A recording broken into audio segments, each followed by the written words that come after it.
Next. जी ma'am, आपका नाम? नितिका जम्वाल। जम्वाल। लेकिन मैम लिस्ट में तो आपका नाम है नहीं। अरे अच्छे से देखो ना, होगा कहीं पे। मैम लिस्ट में तो आपका नाम है नहीं, लेकिन आप मुझे अपना वर्क, अपने डिजाइन्स बता दीजिए। इससे मेरे खुद के तो है नहीं, लेकिन हाँ सिर्फ मुनीश मल्होत्रा और सब्यसाची और रितु कुमार के बहुत है मेरे साथ कॉपी किए हुए। देती हूँ मैं। नहीं नहीं मैम, कॉपी नहीं, आपके अपने डिजाइन्स। नहीं मेरे पास अपने नहीं है, लेकिन मैं कॉपी बहुत अच्छा कर लेती हूँ। खुद के नहीं है? नहीं। आपके खुद की डिजाइन चाहिए मैम, ये ऐसे कैसे हो सकता है? मेरा खुद का तो नहीं है अभी। खुद के डिजाइन है नहीं आपके पास? नहीं सर। चलो फिर यहाँ क्या कर रहे हो, चलो निकलो फिर। ना sir, sir please sir, please please sir. नहीं नहीं नहीं यार, नहीं नहीं निकलो यहाँ सर से। मैं आपको दे दूंगी। सिक्योरिटी। सर मैं आपको दे दूंगी सर। सिक्योरिटी, सर, चलो please, निकलो सर, यहाँ से, please। निकलो यहाँ से। That was funny. Copy paste का फॉर्मूला काफ़ी जगह लगाया जा सकता है और अच्छा खासा काम भी करता है। चाहे आप गाड़ी की असेंबली लाइन की फैक्ट्री की बात करें, फूड प्रोडक्शन में बात करें, कोडिंग की बात करें, तो कॉपी पेस्ट चलता है, काम भी करता है। लेकिन कई जगह ये नहीं लगाया जा सकता। कोई स्किल सीखना हो तो एक्चुअल में सीखना पड़ेगा। यूट्यूब वीडियो देख के नहीं आ सकता, आपको प्रैक्टिकल ट्रेडिंग, प्रैक्टिकल लर्निंग खुद करनी पड़ेगी। स्टॉक मार्केट में भी यही हम समझाते हैं।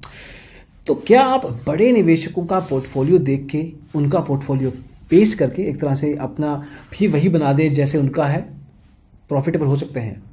तो देखिए, इसका आंसर ऑब्वियसली ना है। लेकिन क्यों ना है, इस पर्टिकुलर वीडियो में आपको समझाएंगे 3 या 4 रैशनल्स के साथ, ताकि आपको अच्छे से समझ आ जाए कि यहाँ पे कॉपी पेस्ट का काम नहीं चलेगा। तो आइए शुरू करते हैं।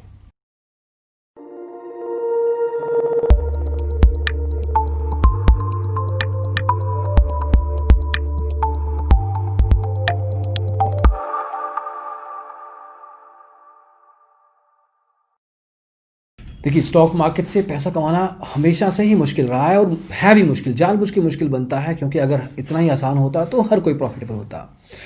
अपने पोर्टफोलियो को प्रॉफिटेबल बनाने में कुछ महीने या कई बार साल भी लग जाते हैं। ये बिगिनर्स की कहानी है। जो टिक गया वही यहाँ पे रुकता है और वही प्रॉफिट भी बनाता है। मेजर चंक मार्केट को छोड़ जाता है नुकसान करवा के। अब उसका रीज़न जो भी है उसमें नहीं जाएंगे, लेकिन हमें यह भी पता है कि बड़े इंस्टीट्यूशनल इन्वेस्टर्स, बड़े रिटेल ट्रेडर्स, बड़े रिटेल ट्रेड इन्वेस्टर्स भी बड़े हैं जो अच्छा खासा नाम बना चुके हैं, प्रॉफिट बनाते हैं। अब अगर वो पैसा कमा रहे हैं अपने पोर्टफोलियो से, तो एक बार दिमाग में आएगा कि उनका पोर्टफोलियो ही कॉपी कर देते हैं और अपना भी वही बना लेते हैं। जो वो करेंगे हम भी वही कर लेंगे, तो हम भी प्रॉफिटेबल रहेंगे। लेकिन इसका लॉजिकल सेंस नहीं बनता। बताते हैं क्यों। पहले ये देख लेते हैं कि बड़े निवेशक हैं क्या। देखिए, भारत में अगर हम बड़े निवेशकों की, बड़े इन्वेस्टर्स की बात करें तो कुछ नाम आते हैं, जिसमें राकेश झुनझुनवाला का नाम है, पौरंजो वैद्यनाथ का नाम है, डोली खन्ना का नाम आता है, विजय केडिया का नाम आता है और राकेश दमानी जी का, राधाकृष्ण दमानी जी का नाम आता है। अब ये भारतीय मार्केट के टॉप इन्वेस्टर्स हैं। वॉरेन बफे का नाम आता है ग्लोबल मार्केट्स में भी।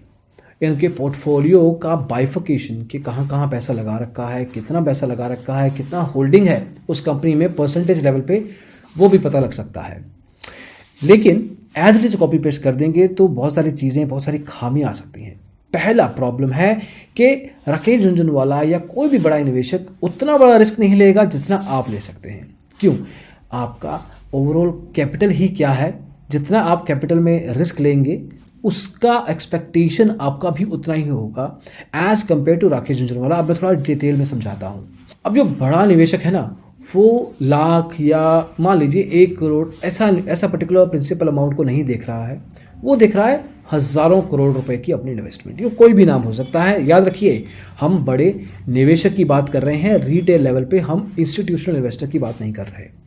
अब उनका अगर स्मॉल परचेज भी होगा ना, उससे उस पूरे स्टॉक के प्राइस में ऊपर नीचे वॉलेटिलिटी आ सकती है। जी हाँ, तो एक तरह से बहुत बड़ा इम्पैक्ट आ सकता है। तो वो छोटे मोटे स्टॉक में पैसा लगाएंगे ही नहीं जहाँ पे कंपनी फंडामेंटली स्ट्रांग नहीं है या उस हिसाब से वो परफॉर्म नहीं कर सकती।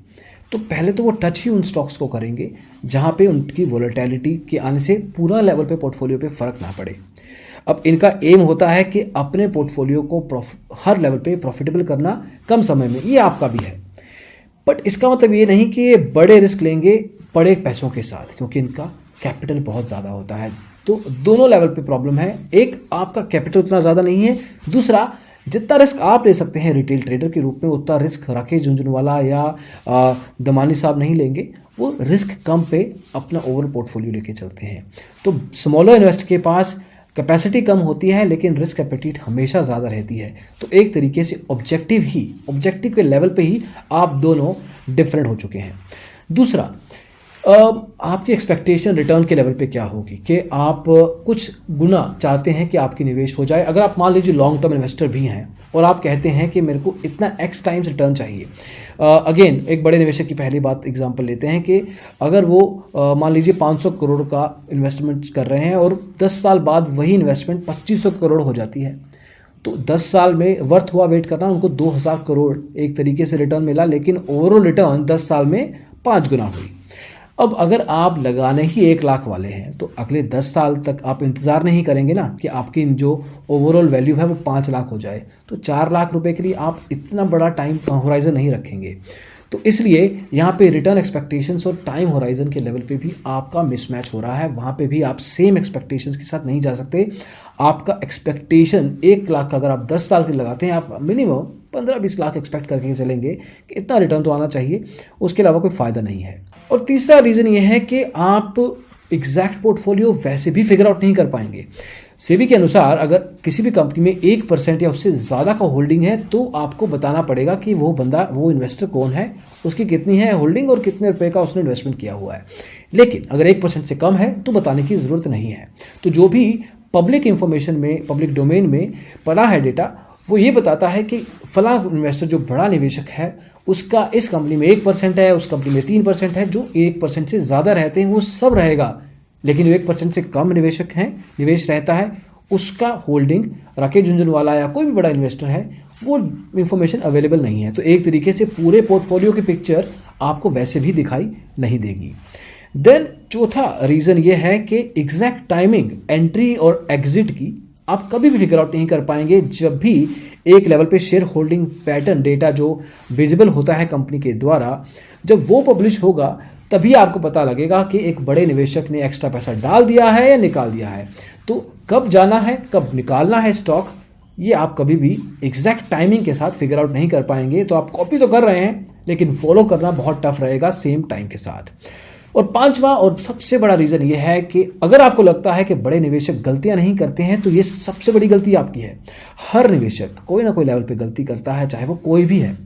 अगर वो गलती करेंगे तो उनके पास एक तरीके से बैकअप प्लान रहेगा कि अगर मैंने गलती की, अगर मार्केट रिवर्सल पे चला गया, जो मैंने सोचा था वैसा नहीं हुआ, तो मेरा प्लान क्या है। लेकिन आपका प्लान तो उनको कॉपी करना है।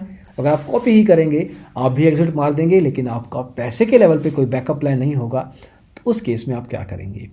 तो दोस्तों कुछ चीज़ें, कुछ सच्चाइयाँ भी कड़वी होंगी, तो आपको इन चीज़ों को समझना होगा। आंख बंद करके एक तरीके से कॉपी पेस्ट मत करें, आपका ही नुकसान है। हाँ, फॉलो ज़रूर कर सकते हैं कि किन किन फला स्टॉक्स में बड़े निवेशकों का पैसा है, क्योंकि इससे आपके पोर्टफोलियो में आपको कॉन्फिडेंस आ जाता है कि आपने अपने एनालिसिस के बेस पे पैसा लगाया है। उसके बाद वही जो पर्टिकुलर स्टॉक है XYZ इन्वेस्टर ने भी लगाया, तो एक कॉन्फिडेंस डेफिनेट लेवल पे आ जाएगा। तो again to answer the question कि अगर आपको बड़े निवेशकों का पोर्टफोलियो कॉपी पेस्ट करके अपना पोर्टफोलियो बनाना है तो आंसर इज बिग नो, जी नहीं, आपको ये बिल्कुल नहीं करना। तो दोस्तों इस वीडियो में बस इतना ही। आपकी क्या राय है ज़रूर बताइए कमेंट्स में, आप कैसा सोचते हैं इस पर्टिकुलर पॉइंट के ऊपर। और डिजिटल ब्लॉगर को सब्सक्राइब कीजिए। स्टॉक मार्केट के जुड़े सभी सवालों, स्टॉक ब्रोकर्स और रिव्यूज़ के साथ हम लेके आते रहते हैं कंटेंट आपके लिए। और वीडियो को शेयर कीजिए ताकि बाकी दोस्तों की भी राय वीडियो में हम देख सकें। Thank you so much watching the video. Bye bye.